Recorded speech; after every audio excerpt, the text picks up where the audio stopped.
Hello, everyone. Welcome back to a brand new show of the Weekend Podcast, where we talk with amazing people from all over the world.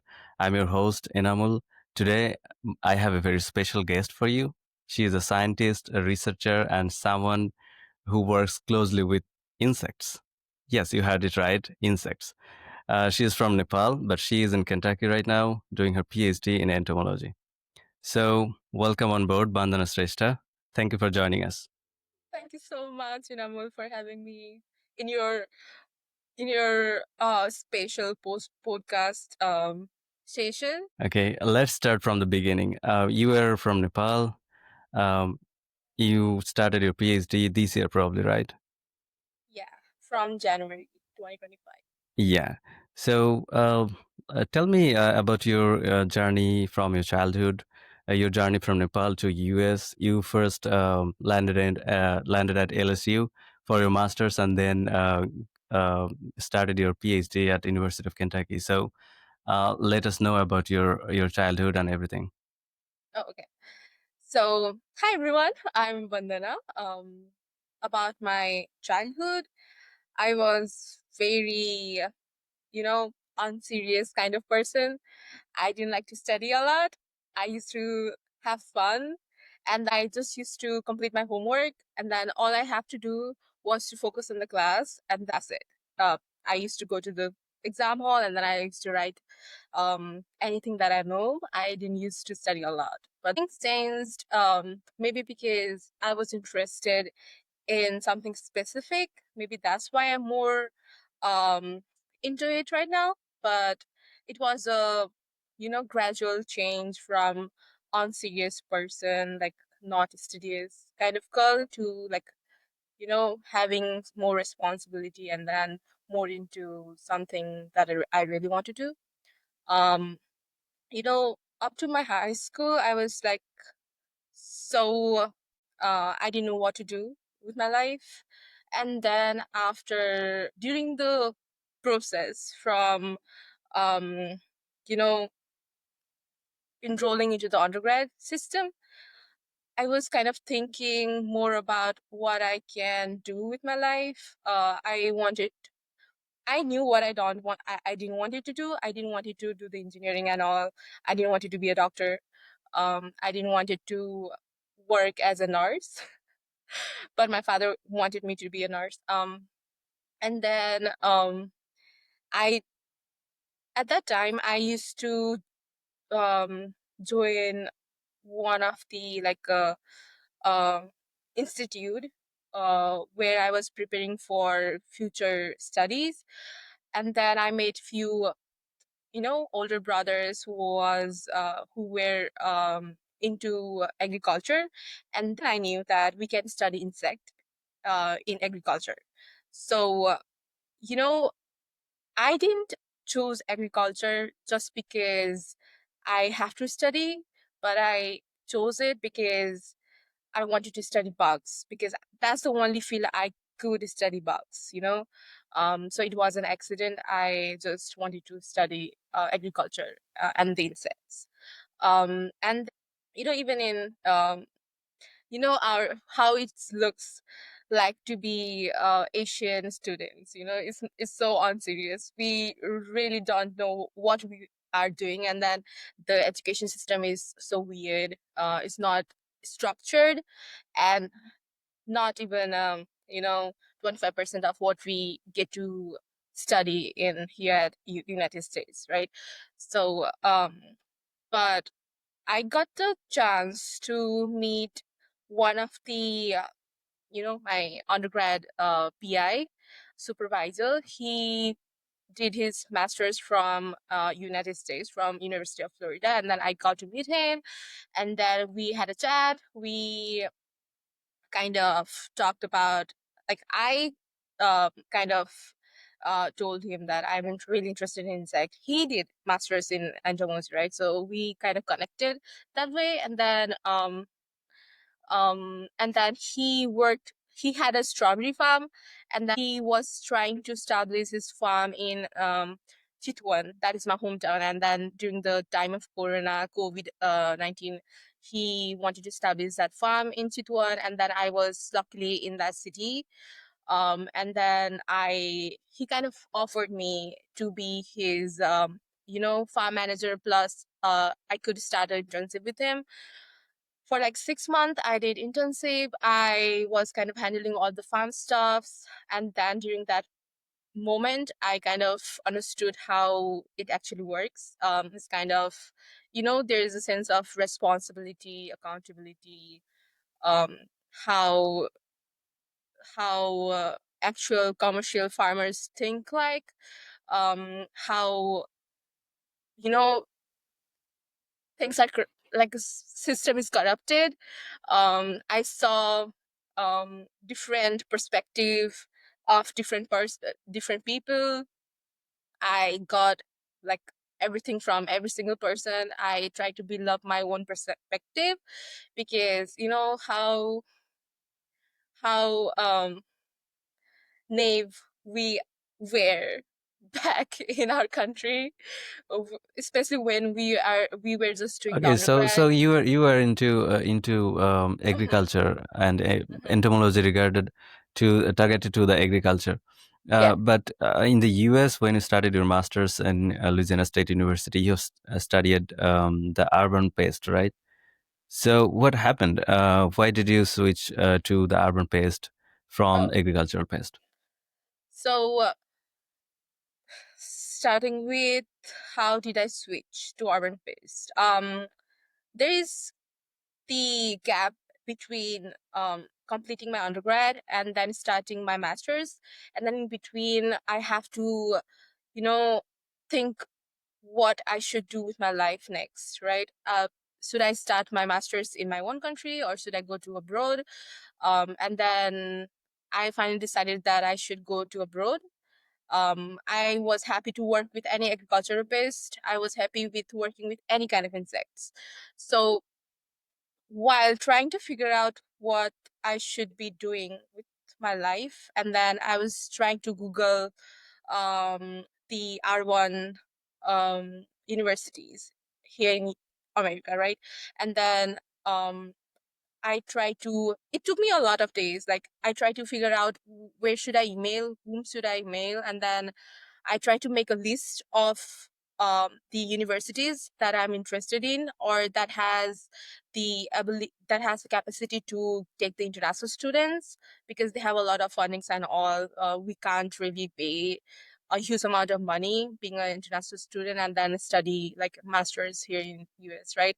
So I try to find all the universities that have a huge amount of grants, and then find specific um, the list of professors, like faculty that can that has potential to take me as a student, and then I try to find those professors on the like from the list where I am interested in, like from integrated base management, specific professors, or maybe it like insect behavior. I was trying to find trying to make that list, and then I emailed them. I had this structured email. I sent them with my CV, and then uh, my transcript, and then they replied me. We had a talk. Some of them unfortunately didn't have a fund.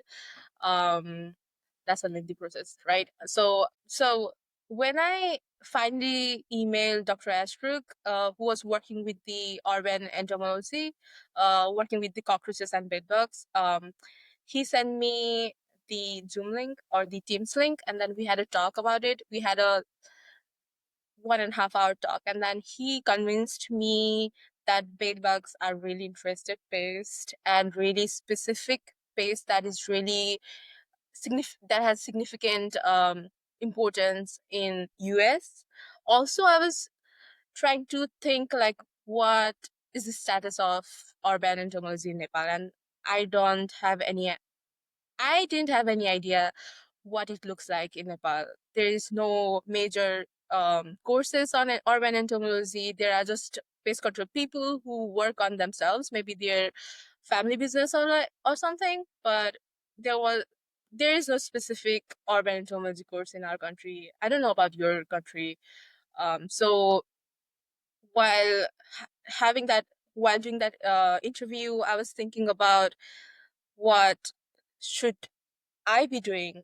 You were always into insects from your undergrad to your job in Nepal and here in LSU and Kentucky. But my question is, there are other branches of agriculture, right? For example, agronomy, soil science, maybe pathology or plant breeding. So why you choose specifically insects all the time? Oh, I I think I told that already, that I only studied agriculture just because I wanted to study insect, right?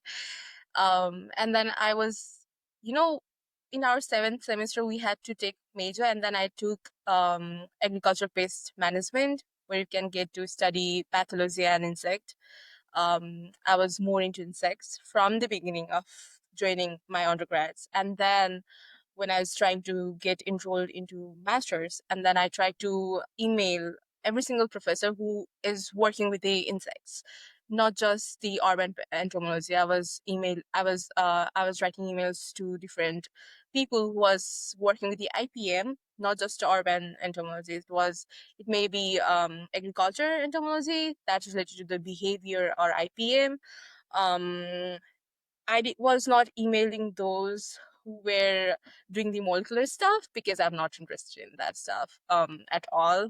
I am kind of applied person. I want it to be like more connected to the public, like a instant solutions like kind of thing.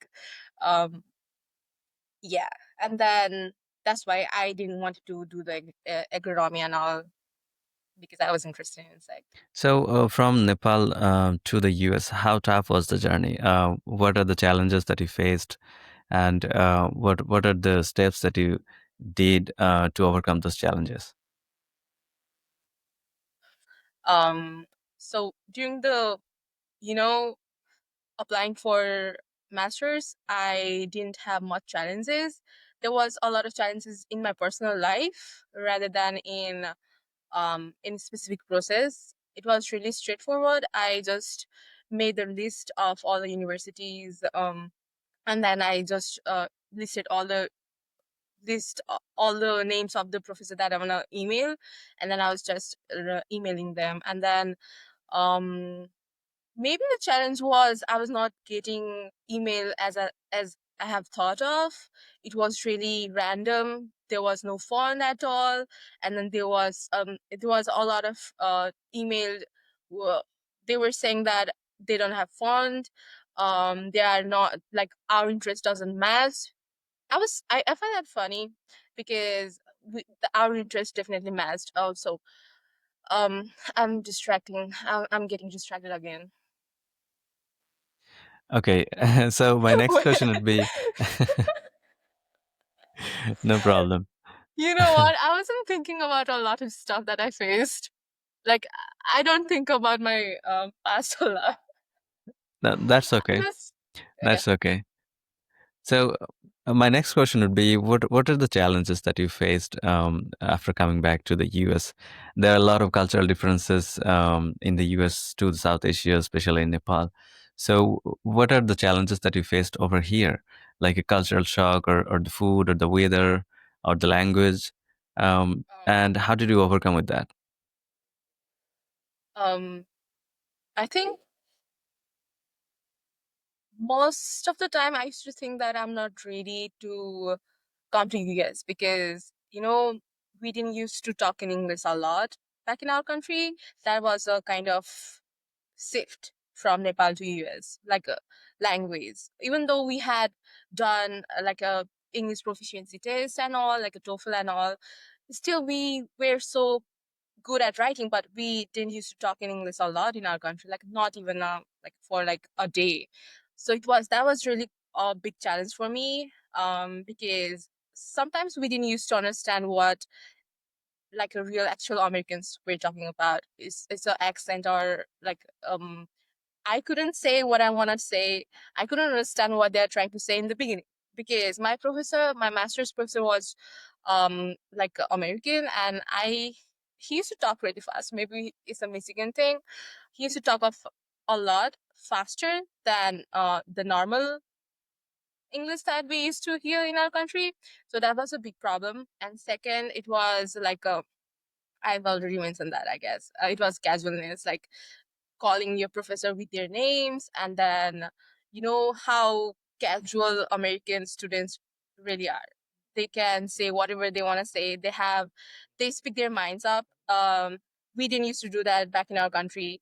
We used to respect our professors a lot, and then we used to get like feared of our professors. We didn't casually talk with them. We didn't used to look at their eyes at all.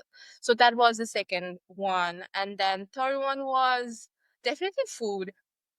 And the uh it's not food actually, because I used to share my room with my Nepali friend.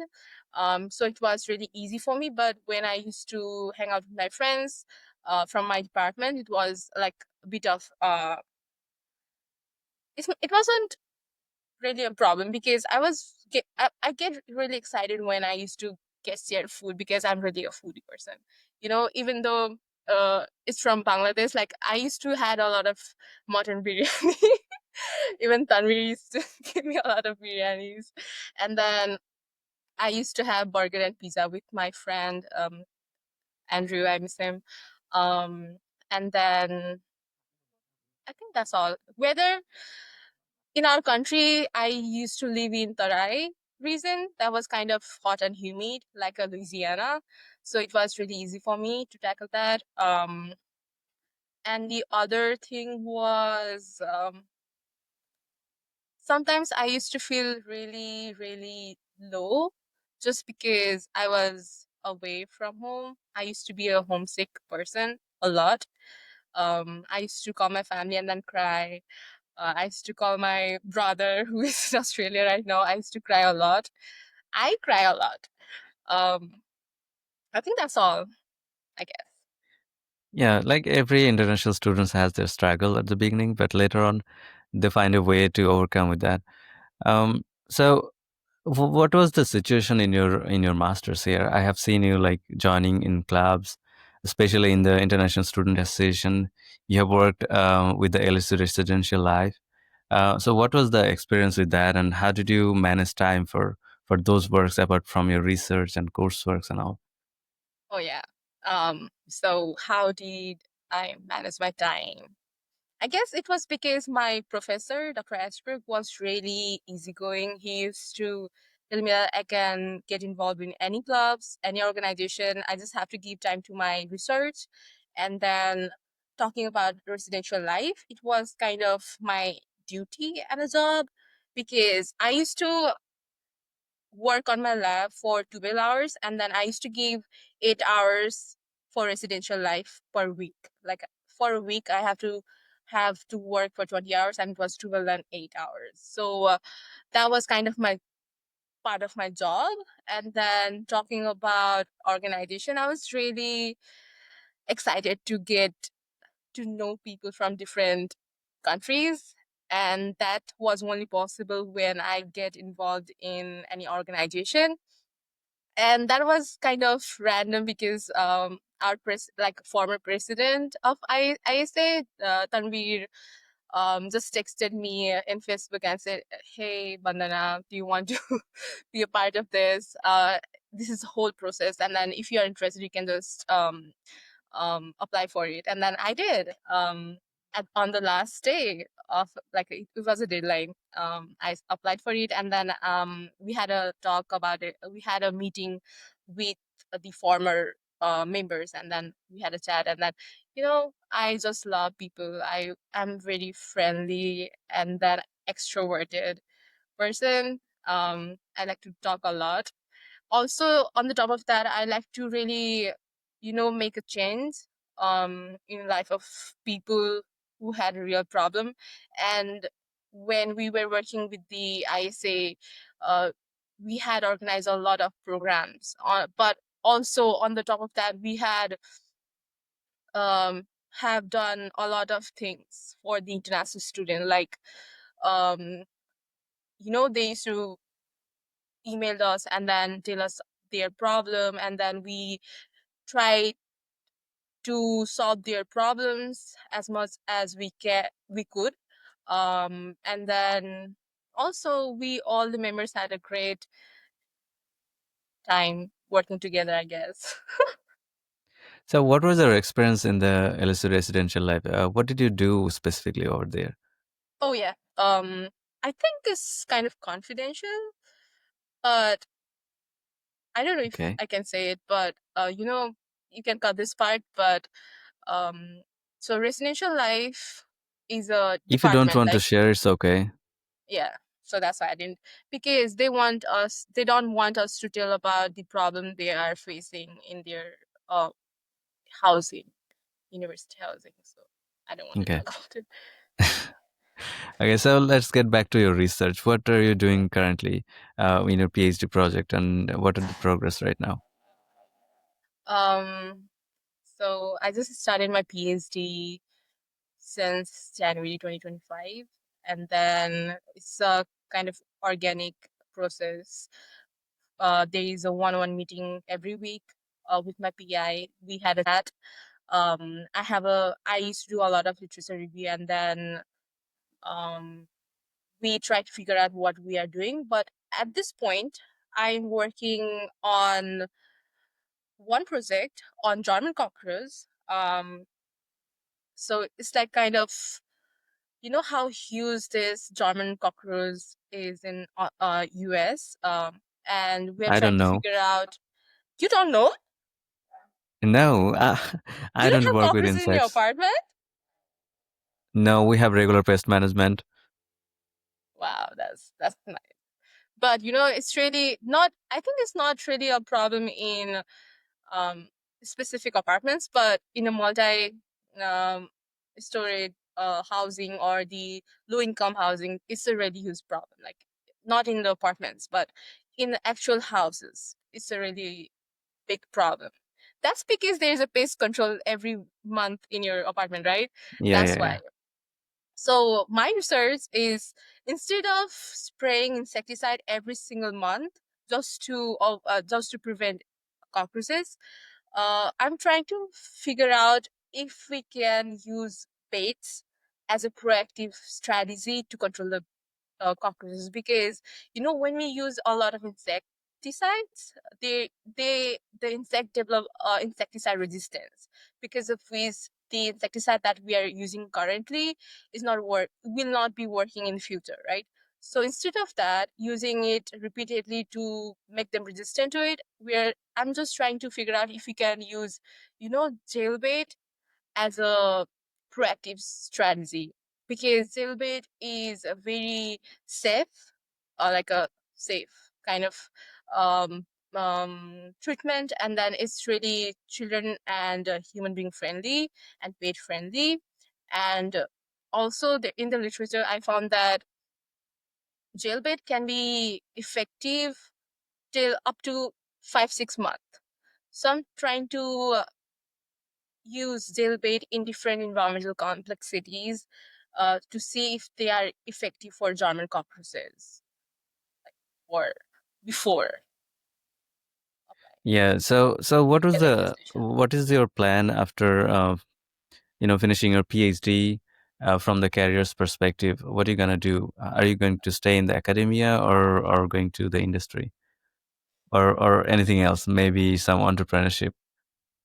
That's a that's a really difficult question, but I think I'm trying to stay in academia. My dream, or say my, let's say, dream is to be a professor, even though I have a lot of work to do to be one. But maybe in US or in Nepal, I want to be a professor, and then I want to mentor students. I want to share my experience, and then I want to work for the community. Maybe it's extension, or in the side of research field, I want to work for community or for the public people. So, since you were with insects for a long time, I must ask you this question to you. What is the least favorite insects for you, and what is the most favorite insects for you? Starting with the favorite. My favorite Okay. insect is dragonfly. Maybe because we used to play with dragonfly, like Yeah. the knots in their back, and then we used to fly it. Um, my least favorite insect. Oh, also I like dragonfly because they have these specific wings. Uh-huh. They can rotate their wings 360. They can fly in every single direction, back, front, upside down, like every single direction. I love that. I I don't say hate because hate is a big word. I dislike um uh beetle beetles. I don't I Okay. don't like beetles. I hope not a single entomologist see this because they love beetles. Yeah, beetles are lovely. I used to love them, but from an entomologist like you, if you say you don't like it, then there must be No, something with that. I just I should say I like that is my least favorite insect. Single, So you'll stay in academia after that, right? After your yeah, PhD. yeah. That's great. Like most of the PhD students I talk about their careers and all, most of them don't want to stay in academia for a long time. So as soon as they finish their PhD, they want to start their career in industry right away. Um, but you're different. Um, So um, you were from Nepal. You said that you didn't face that much of difficulties, but apart from that, if you want to give advice to like your Nepali girls, what would be your like top five advices to them, or like top three advice to them, um, whoever wants to pursue their higher study in the US? mm, I think like when I said I didn't face the challenges, it's because I don't really think up like a journey as a challenge. Um, but my suggestion would be focused on what you are curious on. Be focused on your goal. Like, first of all, set up the goal, and then do whatever you can to reach to that goal. If you don't have support, just find one support, and then that support will lead you to your goal. Or maybe you don't get a single support. You just have to be confident in yourself. You just have to work on yourself. You won't be ready ever. You just have to think like you're ready, and then you have to think like you're confident. You have to believe that you can do it, right? So that would be first thing, like getting the self confidence, believe in yourself. That would be the second part. um Another thing would be don't get distracted a lot, because to be in such position where you have to face a lot and there will be a lot of responsibility, you have to get your shit together. Like you have to work in it, right? You don't have any chances to get distracted in this field. You have to be more focused on it. So that's the other thing. Next thing is you have to have that in mind that your personal life and your professional life should be sorted out. You cannot combine your personal and professional life. You have to give your time to your office, lab, professors. There will be field work, there will be lab work, there will be, you will be writing proposal, you will be writing your thesis. You don't have any chances to you know, get your personal life in your education and this whole grad life. Maybe you have to compromise sometimes. But it's it is worth it. I should say. So when you were at LSU, like if I want to ask about the life at LSU when you were a master student here, you I miss LSU. managed to. Sorry. I miss LSU. Yeah, yeah. I mean that should be my question. Like, when you were a student at LSU, you were part of like so many organizations. I believe the Nepali community here, they're like very active with their festivals and all. And when I started like texting you about this podcast, you told me that there are only a very few members of Nepal in the University of Kentucky. So how are you dealing with that, and what was your experience in Baton Rouge, uh, having those large communities from your home country? Yeah, when I think of Baton Rouge, I think it of my second home. There's a lot of connection, a lot of people that I have been connected with when I was in Baton Rouge. I have met a lot of Nepali people that I can call them a friend. Um, there's a lot of people, like 200 or 300 Nepali people in Baton Rouge. There's a huge family. But here in Kentucky, like in Lexington, there are only almost 30 to 40 Nepali people, not even students. I have met only 6 or 8 people from Nepal, I guess. Oh no, I went to picnic. I met a lot of people, like not much. But the difference, the challenge I faced is I couldn't talk with Nepali people a lot. I couldn't hang out with them. There's two people, like sisters from Nepal. I am hanging out with them a lot. Just they're really sweet, right? So other than that, mostly I hang out with my lab mates. There's a lot of people in our lab. All of them are Americans. Not even single is Asian from our department. I guess there are few postdocs in one of the labs. They are from South India, but other than that, there are not a single international, not the Asian people, right? So I feel like it's really difficult to share your um, problem with them because one, they don't understand your problem because you are totally homesick and they really don't know about your culture. They don't really understand your So culture, what's right? the differences between life in Baton Rouge and life in your University of Kentucky?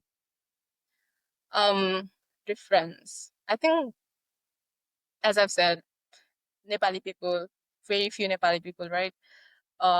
Second, weather is really nice in Kentucky. I feel like I can live here forever. But I miss my lab mates, my department. um I Baton Rouge is kind of family to me, so I feel like I really miss Baton Rouge a lot. It took me a lot of time to adjust in Kentucky than in Baton Rouge, actually. I was feeling a lot lonely because I was not living with anybody else. I was living alone in my apartment. In Baton Rouge, I was sharing a room with two people. Um, um, and there were a lot of older people I used to connect with. I used to share my problem with. But here, the only time I talk Nepali is when I'm talking in phone. That's all. So that was a huge problem. That was a really big problem I tackled with in Kentucky. But now I think I'm used to it. But Bandana, I think you have a very interesting journey of your life from Nepal to US, staying for 2 years in Baton Rouge with a large Nepali community, and then now doing your PhD in Kentucky. So, any last message you want to deliver to my audience and to the Nepali people? If you want to share this message, what the message would be? Mm, I think there is like only one message that I miss you all. I wish I could bring all of you with me to Kentucky, but that's not possible. I just try to connect with you all in phone, but some I don't talk with some of the people in phone also, but I miss you all. Um, yeah, So that's it. yeah, I guess. Okay, I think we are running out of time. So I'm gonna say bye bye to my audience, and then I'll chat a bit with you afterwards. Yeah, I think I talked a lot, and I got No, no, lost a no. lot. It's not. Dear viewers, if you want to see more podcast in the weekend podcast, don't forget to like, follow, and subscribe my channels, and share with your friends. Till then, um, we'll have another podcast on next weekend. Till then, take care and bye bye.